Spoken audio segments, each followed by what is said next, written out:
Thank you so much for joining today's webinar on the top 5 HR trends in higher education for 2025. We are very excited to share our key insights, data-driven strategies, and best practices to help you navigate the evolving landscape of HR in higher ed this year. Awesome. If you look for some housekeeping things here before we get too into the weeds, if you look to the right of your screen, you'll see a panel where you're able to add in questions or comments throughout the webinar. You can use the audio drop-down box and select either computer or phone audio for call-in details if needed. And tomorrow, you'll be receiving an email with a link to the recording of the presentation and a copy of the presentation slides. So now we'll introduce us. Hi, everyone. My name is Stephanie Tracy Kalash. I'm the Director of Corporate Marketing here at NeoGov.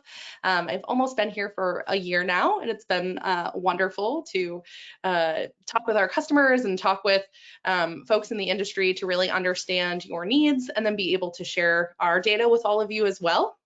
I come from a higher education and education background, and so it's certainly near and dear to my heart. I'm also joined by my wonderful colleague, Amanda. I'll let her introduce herself. Thank you, Stephanie. Hello, all. My name's Amanda. I am a solutions engineer here at NeoEd. Been with the company about 2.5 years, but I've been in the NeoEd family longer, myself being a customer working in HR, talent acquisition specifically. So very excited to dive into our trends here today with you all. Awesome. And like we mentioned, each year we survey our education customers to gain insight into the HR challenges that they expect to face in the new year. So today, we'll explore together those top 5 HR trends that will be shaping HR in higher education in 2025. We'll break down the challenges institutions are facing, highlight key data points from our latest report, and offer actionable solutions to help you address the challenges effectively. And a little bit of a breakdown on who we surveyed to get this data. We created this report through surveying education HR professionals across 2- and 4-year institutions. Their insights paint a clear picture of the priorities, challenges, and strategies shaping higher ed HR in the year ahead.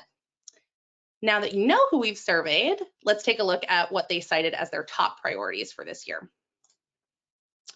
So like I mentioned, we asked what the top 3 priorities were for education HR professionals in 2025. And here's the breakdown of what they said. I believe this is the top 5, yeah. So the first being retention, obviously being a top concern and really living at the top of that list year over year, which is no surprise, I'm sure, to all of you. Recruiting is a close second and also stays high on the list of priorities.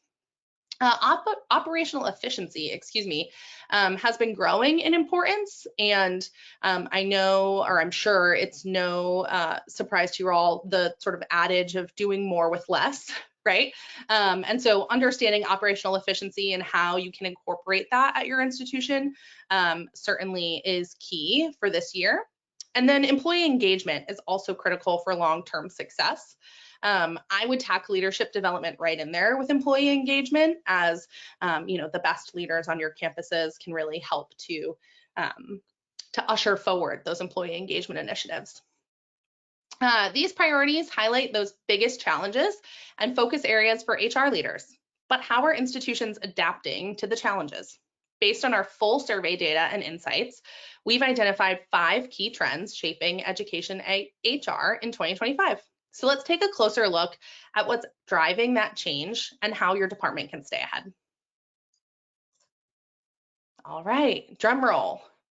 The first major trend is actually that the job market is shifting in favor of both the public sector and higher education. So more on this for sure. The labor market is shifting in favor of the public sector and higher education. We've seen applications increase year over year consistently, and so that's really exciting, right? We're seeing more interest in both the public sector and higher education roles, and certainly at those institutions where those 2 sectors intersect. But despite the increase in job applications, institutions are still struggling to find qualified candidates.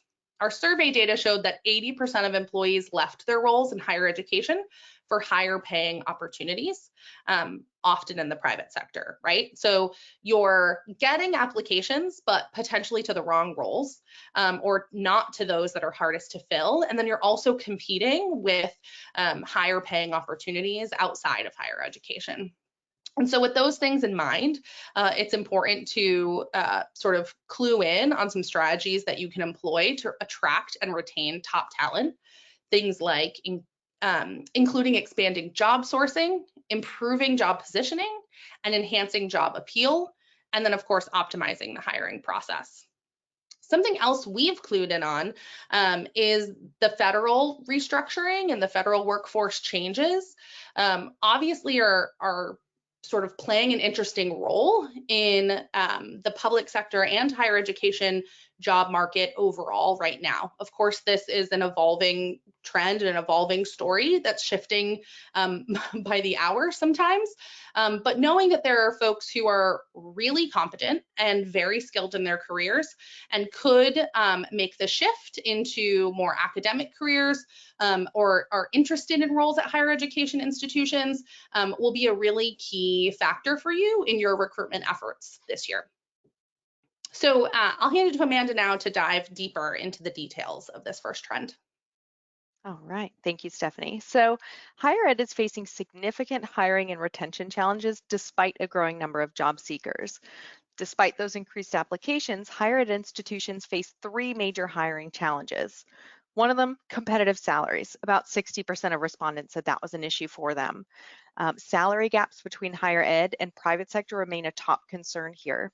Budget constraints limit the ability to offer higher wages, bonuses, or additional incentives for employees. Second being finding qualified candidates. 51% of respondents said this was a challenge. So the talent pool is shrinking in specialized roles. Key areas with shortages include IT, finance, research administration, and faculty positions, specifically in the STEM fields. Slow hiring process is number three here. 41% of respondents saying that it's a significant challenge. Lengthy recruitment cycles often result in candidate drop-off as talent accepts offers elsewhere. Many institutions are working on streamlining those HR workflows and improving automation to shorten the hiring times. We want to make sure to keep them engaged through that process, right? That we have specific steps we need to take. Let's continue to engage with those job seekers as we go through those stages. While this may not be the case for every institution or every role, it's important to focus HR efforts on sourcing and job marketing to attract and retain that talent. So what is working here? 58% of institutions reported that in-person and virtual career fairs help them connect with potential hires more effectively. It's starting that relationship early, right? Having the conversation together at those career fairs. Partnerships with graduate programs, community colleges, and workforce development agencies are also helping expand that talent pipeline. Institutions that offer remote or hybrid roles are attracting a larger talent pool. While only 25% of institutions do offer hybrid options, those that do see higher retention and job satisfaction with their employees. Many institutions are investing in applicant tracking systems and AI-driven HR tools to speed up the hiring process. Automated screening, scheduling, and onboarding tools certainly help eliminate bottlenecks and improve efficiency of the institution as well. If institutions fail to address these challenges, they risk losing top talent to other opportunities. Investing in faster hiring processes, competitive benefits, and flexible work policies will be the key to success in 2025. Best practice-wise here, higher ed institutions need to adopt a proactive and strategic approach to attract and retain qualified candidates. HR teams need to adopt these three key strategies. First and foremost, strengthen your employer brand. Higher education offers unique value that the private sector often does not. Mission-driven work, long-term stability, and professional development opportunities. Emphasize these key differentiators in recruitment materials. Write clear, compelling job descriptions that emphasize growth potential, research opportunities, and faculty collaboration, as well as leverage social media to showcase these faculty achievements, student success stories, and campus culture to build an attractive employer brand. Maybe some of you are using the Attract product where you can build out those pages. That's a perfect place to put that cultural difference there on those pages. Show people that we are here to stay and we have these great growth opportunities for our employees. Number 2 here is expanding candidate sourcing. Traditional hiring methods no longer yield enough qualified candidates. Higher education must expand outreach efforts to diversify and strengthen the applicant pool. Start by diversifying your job source channels. You can utilize industry-specific job boards such as schooljobs.com. You can also expand into social media with LinkedIn, Facebook Jobs, Instagram, and X. Other ideas include faculty referral programs with financial incentives and partnering with graduate programs, professional associations, and workforce development initiatives. Additionally, many institutions are collaborating with HBCUs, HSIs, and women in STEM organizations to improve diversity in hiring. Number 3 here is, of course, enhance financial incentives.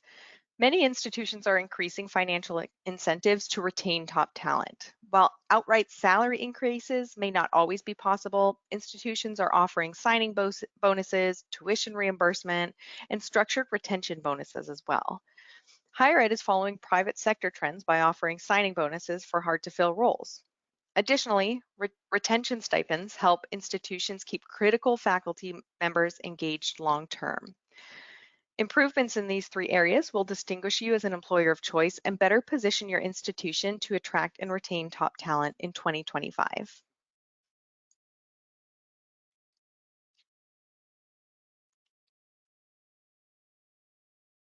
Awesome. Thanks for covering all that, Amanda.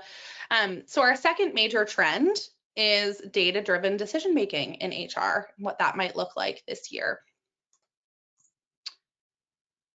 So, again, all my tabs, the power of workforce analytics. Workforce analytics are becoming a critical tool for higher education institutions to manage their staffing challenges effectively. With 40% of employees nearing retirement, institutions must take a proactive approach to workforce planning to prevent staffing shortages, faculty burnout, and operational inefficiencies. The silver tsunami effect is impacting higher education as long tenured employees retire in large numbers. Many institutions report difficulty filling roles quickly, which leads to gaps in instruction, student services, and administration. Predictive analytics use historical data to help HR teams anticipate future staffing needs and make informed hiring decisions. Institutions that use data-driven workforce planning experience 30% faster hiring cycles, improved retention rates, and more equitable hiring decisions.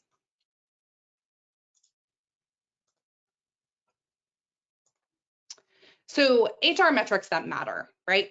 Tracking the right HR metrics is essential for making informed workforce decisions. HR teams often struggle with fragmented data across multiple systems. A centralized analytics dashboard can provide a holistic view of staffing trends and risks. 3 important metrics for you to monitor in 2025 include turnover and attrition rates, diversity, equity, and inclusion metrics, and time to fill and hiring efficiency. So for turnover and attrition, tracking employee departures and retention is critical to identifying patterns, addressing risk factors, and improving succession planning overall.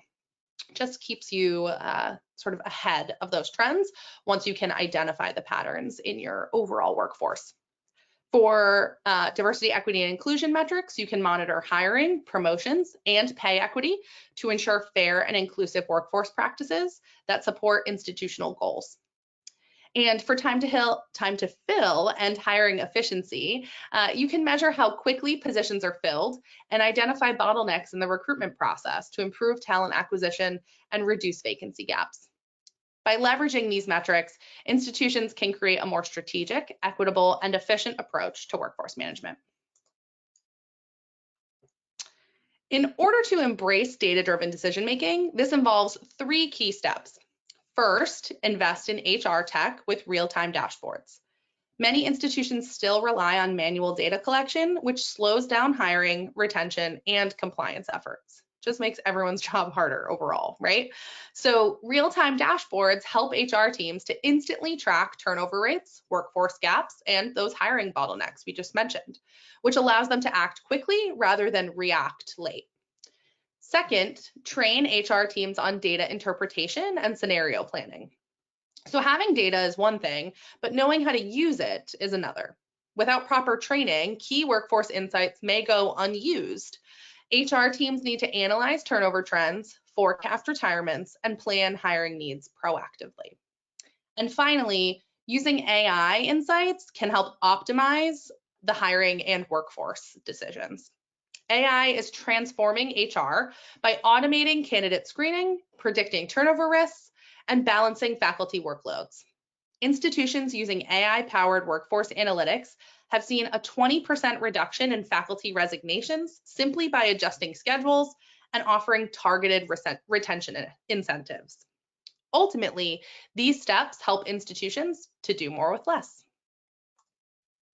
Okay, so now we're going to do a poll question here. I want you to think about your own workload. If technology could free up 10 hours of your week, which HR initiative would you finally have time to focus on?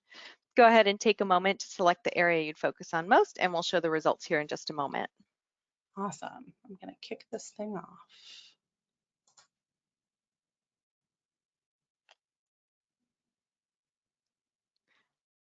Employee engagement came with a quick start there. Oh, yeah. We'll give it some time. Oh, wow. There's a few different things competing, but engagement is definitely taking the lead. All right, 5 more seconds. I'm going to close this poll. Awesome. Thank you all who participated. Let's see. Okay. Let's share the results. Can everyone see this? Yep.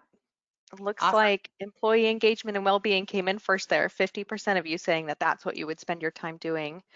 I would say career development and training programs is a great second place there. It's also super important, as are all of these pieces, obviously, here on the poll question.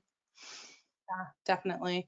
No, and I think that's such a key call out with employee engagement and well-being because I don't know that we can automate that one entirely, right? Maybe some. AI is going to take us quite a ways, but that's certainly one that it needs the human touch. And so some of these other things, like the workforce planning and analytics we just discussed, we can leverage technology for and give ourselves some time back to work with our staff. All right. I think we should be back.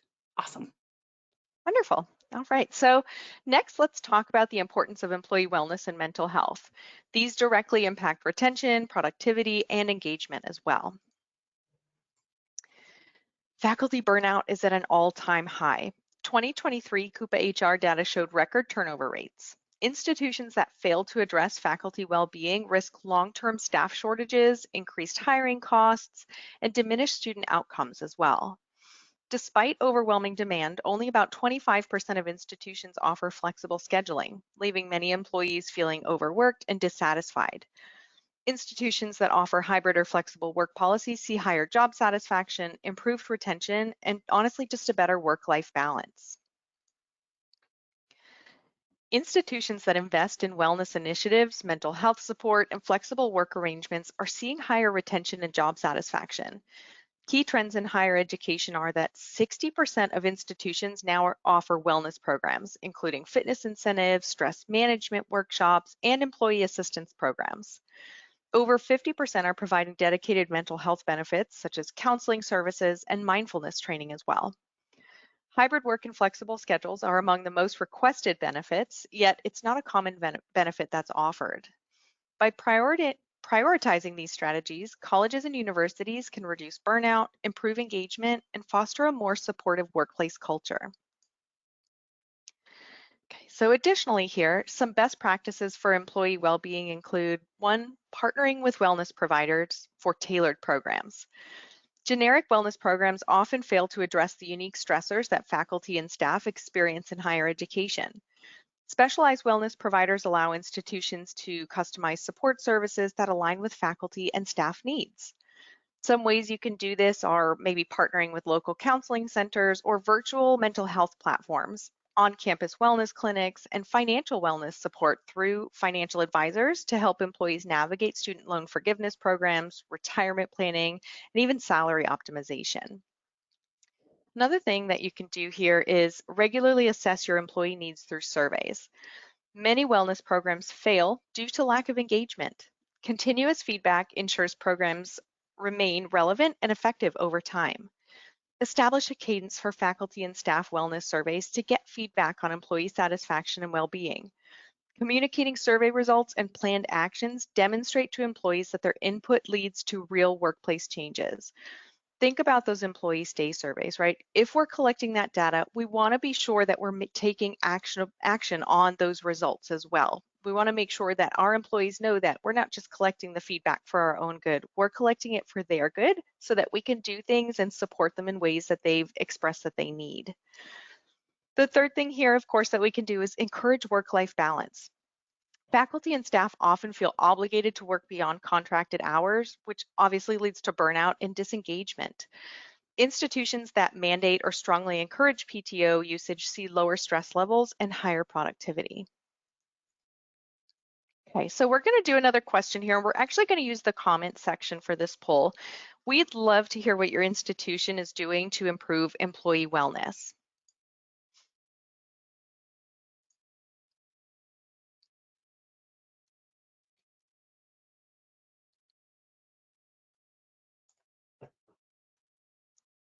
Got a shy bunch today here.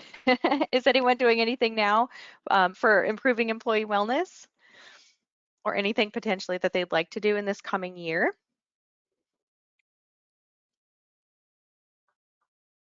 Let's see if any trickle through. Yeah. I never know where to look at the chat or questions. All the technical things today, but oh, we got some. Wellness Jeff, leave 3 times a week. yeah.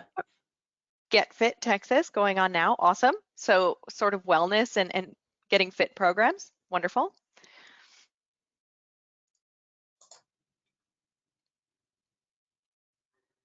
Oh, here they all come. Coach chats. I think that sounds interesting. Mm-hmm. Yeah. I'm curious to know if potentially that's like a mentorship program or if it's a wellness, like physical activity type of coach chats. That's an interesting one. It could be interesting to pair those things together. Mm-hmm. Yep, absolutely. Brittany's talking about more employee engagement activities like outings, games, and lunches. Love that. I'm Mm-hmm. sure, I know when I was in higher ed, at least, that was some of my favorite, those were some of my favorite activities, is when we got to meet with other departments on campus and utilize the campus facilities for different things. And I got to see different places on campus. I know COVID sort of pulled that away from some of us, so I'm sure people are really excited to have those in-person activities again. Yep, absolutely. And I see here an employee wellness committee was formed at one institution. I love that. They're the ones, using the benefits. It's great to have them involved in decision making and getting that feedback as well. Awesome. Oh yeah, and Liz clarified it's with a health coach. So that's great. I love that. Awesome. Yeah, that's great. Wonderful. All right. Well, thank you all so much for the feedback there. It's really helpful and nice to hear what other organizations are doing. Agreed. Awesome. So our fourth trend here is a focus on inclusivity and belonging on campus.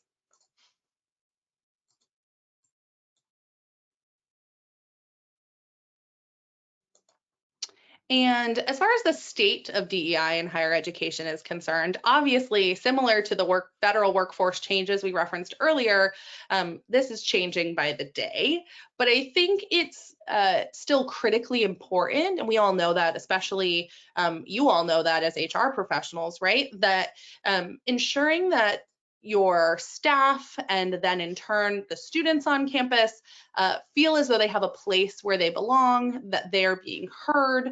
It really leads to those positive outcomes that Amanda was talking about before, right? Talking about overall retention, feeling like they can really live the value that is higher education and working at a higher education institution. So These do remain critical priorities in higher ed this year as institutions work to create fair and inclusive environments for faculty, staff, and students.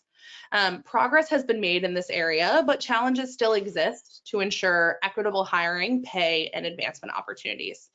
Over 50% of institutions now offer unconscious bias training, aiming to reduce biases in hiring, promotion, and daily workplace interactions.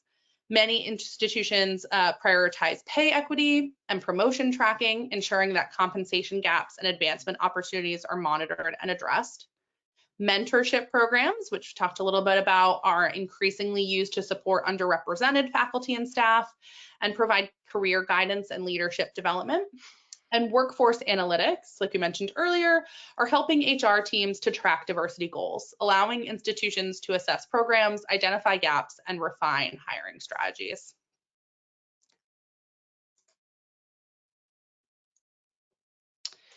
And so creating an inclusive workplace goes beyond compliance, right? I think that's the narrative that's really key here. It really directly impacts faculty retention, institutional loyalty, and student success. So when faculty and staff feel valued and supported, they're more likely to stay, which reduces turnover and strengthens the institution's reputation, overall. So higher retention leads to more experienced educators and a more stable learning environment. For students, a diverse faculty brings a broad range of perspectives, teaching approaches, mentorship opportunities, and enriches their academic experience, which prepares them in turn for a diverse workplace. Additionally, campus-wide cultural shifts when campus-wide cultures shift when universities prioritize belonging-based initiatives. Institutions with strong inclusivity strategies foster more collaborative, engaged, and supportive environments, which helps faculty and staff to feel respected, empowered, and heard. Okay, time to talk about our fifth trend here, and that is technology integration for HR operations. The higher education workforce is evolving. With 40% of employees nearing retirement, there's an increased need for faster hiring and succession planning as well. As hybrid and remote work expectations grow, institutions must adopt digital HR solutions to remain competitive. An integrated HR system automates key processes such as recruiting, onboarding, payroll, performance management, reducing the administrative workload there. AI-powered hiring tools have been shown to speed up recruitment by 30%, while digital performance tracking systems help increase retention rates by 25%. Modern HR technology provides self-service employee portals, allowing faculty and staff to manage their benefits, request PTO, and access payroll information essentially from anywhere. Mobile-friendly recruiting and onboarding processes also help boost employee engagement, and institutions that implement mobile HR solutions report a 30% increase in overall employee satisfaction. Implementing HR technology in higher education requires more than just purchasing new software. We've all probably done it before, right? Purchase software. It demands a strategic approach to ensure efficiency, usability, and widespread adoption. Many institutions struggle with outdated or disconnected HR systems, leading to inefficiencies in recruiting, onboarding, and workforce management. As we all know, HR technology evolves quickly, and failing to update systems regularly can result in compliance risks, security vulnerabilities, and poor user experience as well. So we encourage you to conduct annual HR tech audits to identify gaps, inefficiencies, and potential improvements that you might be able to make. Seek feedback from HR staff, faculty, and employees to determine where technology is helpful or if it's causing bottlenecks. Integrate HR software with existing institutional systems. For example, payroll, performance management, compliance tracking to streamline those operations. Choose cloud-based, scalable HR solutions that can adapt to institutional growth and those workforce changes as well. Now, we all know change is hard, so faculty and staff may resist new technology if they don't understand its benefits or find it difficult to use. Provide hands-on training sessions and on-demand learning resources to ensure all employees can confidently use those HR systems.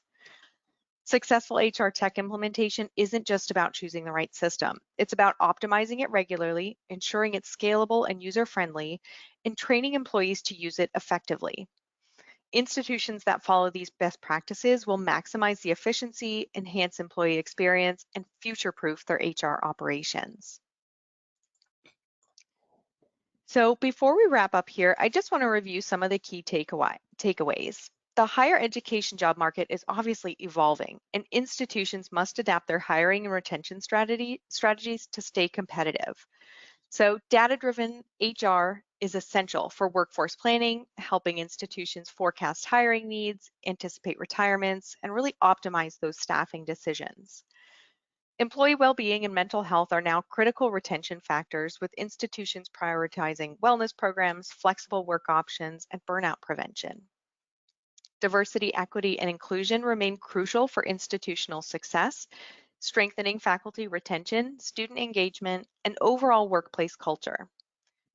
Finally, HR technology integration improves efficiency, enhances the employee experience, streamlines recruitment, onboarding, and workforce management as well. By focusing on these areas, institutions can build a stronger, more resilient workforce in 2025 and beyond. Thanks, Amanda. So as we look ahead, and I shared this in a different webinar recently, but I really do, if there's anything you take away from us chatting and sharing all this data today, look at this list here on the screen and choose one thing that you are going to take and implement at your institution. There are a number of different kind of next steps that you could take, but whichever one feels the most logical and palatable for you, knowing what resources you have, I really strongly encourage you to look at this and find something that you can do right now, and then just build on that throughout the year. So here are a few things that your institution can start working on to get ahead in 2025. We'll start from building a stronger employer brand. Obviously, that's critical to attract top talent. So highlight what makes your institution unique, whether it's career development opportunities, competitive benefits, or a commitment to employee well-being. Second, leverage workforce analytics to support predictive planning. Data-driven insights can help anticipate retirements, optimize staffing, and improve hiring strategies. Third, expand those employee wellness programs and consider flexible work options if possible. I know it's hard in higher ed, but it really is largely requested amongst workers within higher education. Institutions that prioritize mental health, work-life balance, and those hybrid work models see higher retention and job satisfaction overall. And finally, adopt HR technology to streamline operations. Digital solutions can help to automate recruitment, onboarding, payroll, and performance management, which reduces administrative burdens and enhances the employee experience. By taking these steps, institutions can future-proof their HR strategies and create thriving, engaged workforces. Hopefully you all could hear that and my technology was working. And so just wanted to highlight for you all, our full trends report is included here in the deck. So we've linked to it here. It will also be on our website in our resource library. And so very soon after this, I believe tomorrow, you'll get a follow-up with all of the content we covered today and then some. But if you're feeling like you want to connect with someone on our team, you're also always welcome to schedule a consultation with a NeoEd expert to see how our solutions can help you to address your challenges at your institutions. And now we will open it up for Q&A. I do think I saw at least one question come through that was AI related, right at the top of the list.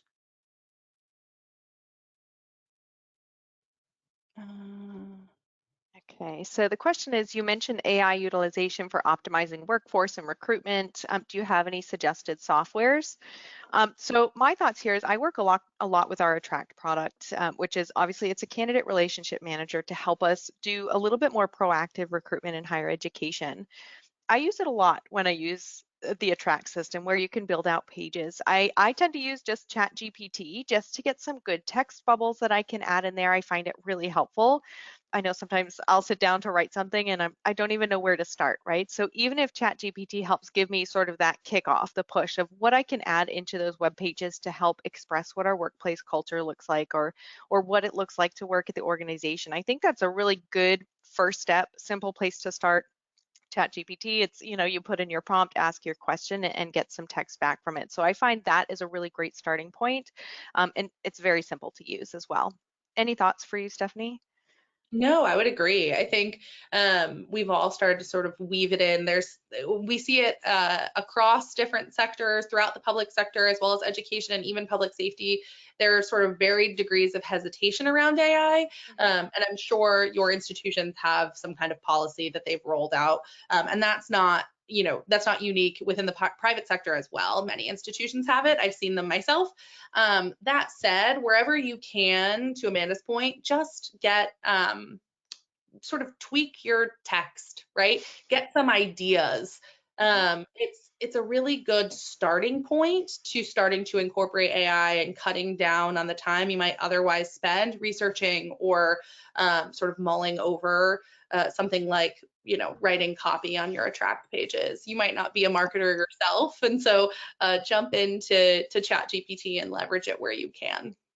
Absolutely. And to that point too, even if we're talking about job descriptions, we tend to be pretty wordy with job descriptions, and you may have to sort of dig through it to find the more interesting piece of it. As we try to engage with the younger generations to bring them into our institutions, maybe you could take that job description and put it into an AI tool and say, make this more appealing for, you know, the millennial generation, and see what it comes out with. It could be, play with it a little bit and see what kind of answers it can give you. But it could potentially be really helpful, because really those job descriptions and the job postings themselves, you want to be writing for the people receiving it. You don't want it to just be that wordy job description anymore. We have to show them why they should come work with us, why it's a great institution, and why they should join the team. So I think that could potentially be helpful as well. Yeah, and you may be able to speak more to this, Amanda, but like other HR tech solutions across the country, we at NeoGov or NeoEd really are also exploring ways to incorporate AI into our technology. So we are doing our due diligence on our end as well to find the most critical places that we could leverage it, and again, in the safest ways and the most secure ways, because of course, especially in HR, you're using really private information often. And so we recognize that and are thinking about ways to incorporate it into our technology too. Yep, absolutely. Awesome. Any Yeah, more questions? I haven't seen any come through. Well, neither. feel free to reach out to us afterwards. And like I said, if you have any questions or want to consult with someone on our team, you certainly can. Just reach out and we will talk to you all soon. Thank you for joining us today. Thank you all.